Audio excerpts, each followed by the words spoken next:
ഇന്ന് നല്ല പിങ്ക് കളറിലുള്ള ഒരു ഗീ റൈസിൻ്റെ റെസിപ്പി ആട്ടോ ഇന്ന് ഷെയർ ചെയ്യുന്നത്.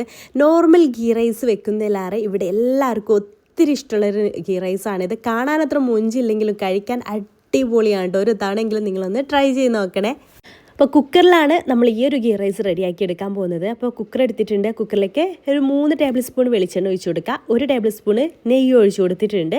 അതിലേക്ക് ഒരു ബേ ലീവ്സ്, ഒരു പീസ് പട്ട, 6 ഗ്രാമ്പൂ, ഒരു 5 ഏലക്കായ കൂടെ ചേർത്ത് കൊടുത്തിട്ടുണ്ട്. പിന്നെ ഒരു സവാള ഇതുപോലെ പൊടിയായിട്ട് അരിഞ്ഞതാട്ടോ, അതുകൂടെ ചേർത്ത് കൊടുത്ത് ചെറുതായിട്ട് ഇങ്ങനെ അരിയുക. എന്നിട്ട് അതും കൂടെ ചേർത്ത് നന്നായിട്ട് വഴറ്റി ഒരു ചെറിയൊരു ഗോൾഡൻ ബ്രൗൺ കളർ ആവുന്ന വരെ ഇതുപോലെ ഒന്ന് വഴറ്റിയെടുക്കുക കേട്ടോ. എന്നിട്ട് നമുക്കതിലേക്ക് 1 ടേബിൾ സ്പൂൺ ഇഞ്ചി വെളുത്തുള്ളി പേസ്റ്റ് ചതച്ചെടുത്തതാണ് കേട്ടോ, അത് ചേർത്ത് കൊടുക്കുക.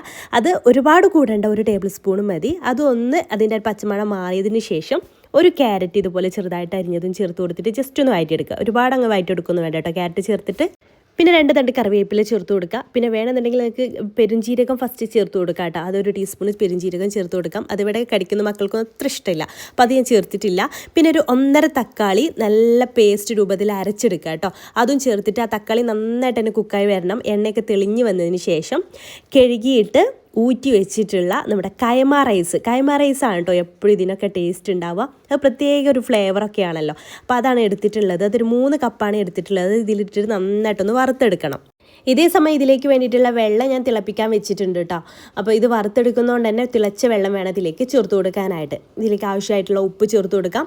അപ്പോൾ 1 കപ്പ് അരിയിലേക്ക് 1.5 കപ്പ് വെള്ളം, ആ രീതിയിലാട്ടോ ഞാൻ എടുത്തിട്ടുള്ളത്. അപ്പോൾ ഇത് 3 കപ്പ് അരി ഉണ്ട്, അപ്പോൾ 4.5 കപ്പ് വെള്ളമാണ് ഞാൻ തിളപ്പിച്ചെടുത്തിട്ടുള്ളത്. അപ്പോൾ അതും ഇതിലേക്ക് ചേർത്ത് കൊടുക്കാം.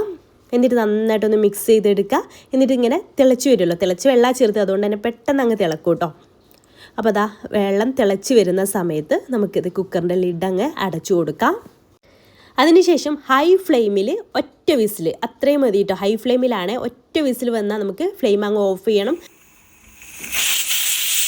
പിന്നെ നമ്മൾ വെയിറ്റ് ചെയ്യണം കേട്ടോ. കംപ്ലീറ്റ് അതിൻ്റെ ആ ഒരു പ്രഷർ കംപ്ലീറ്റ് പോയതിന് ശേഷം മാത്രം ഓപ്പൺ ചെയ്യുക. അതിനുശേഷം പിന്നെ കുക്കറിൽ വെക്കേണ്ട. പിന്നെ കുക്കറിൽ ഒരുപാട് സമയം, പ്രത്യേകിച്ച് സ്റ്റീൽ കുക്കറൊക്കെ ആകുമ്പോൾ തന്നെ അത് അടിയിൽ ഒരുപാട് ഓവറായിട്ട് വെന്ത് പോകും. അപ്പോൾ അതുകൊണ്ട് തന്നെ പിന്നെ പ്രഷർ കംപ്ലീറ്റ് പോയതിന് ശേഷം പെട്ടെന്ന് തന്നെ കുക്കറിന് ഒരു കാസറോളിലേക്കൊക്കെ ഒന്ന് മാറ്റുക കേട്ടോ. അടിപൊളിയായിട്ട് തന്നെ പെർഫെക്റ്റ് ആയിട്ട് ഒട്ടി പിടിക്കാതെ അടിപൊളിയായിട്ട് നമ്മുടെ നെയ്ച്ചോറ് കിട്ടിയിട്ടുണ്ട്. നിങ്ങൾക്ക് വേണമെന്നുണ്ടെങ്കിൽ ഇതൊക്കെ അണ്ടിപ്പരിപ്പും മുന്തിരിയും ഉള്ളിയൊക്കെ ഒന്ന് റോസ്റ്റ് ചെയ്തിട്ട് ഇട്ട് കൊടുക്കാം. ഞാൻ ഇതിലേക്ക് നല്ല ചിക്കൻ കറിയും അച്ചാറൊക്കെ കൂട്ടിയിട്ടാണ് കഴിക്കുന്നത്.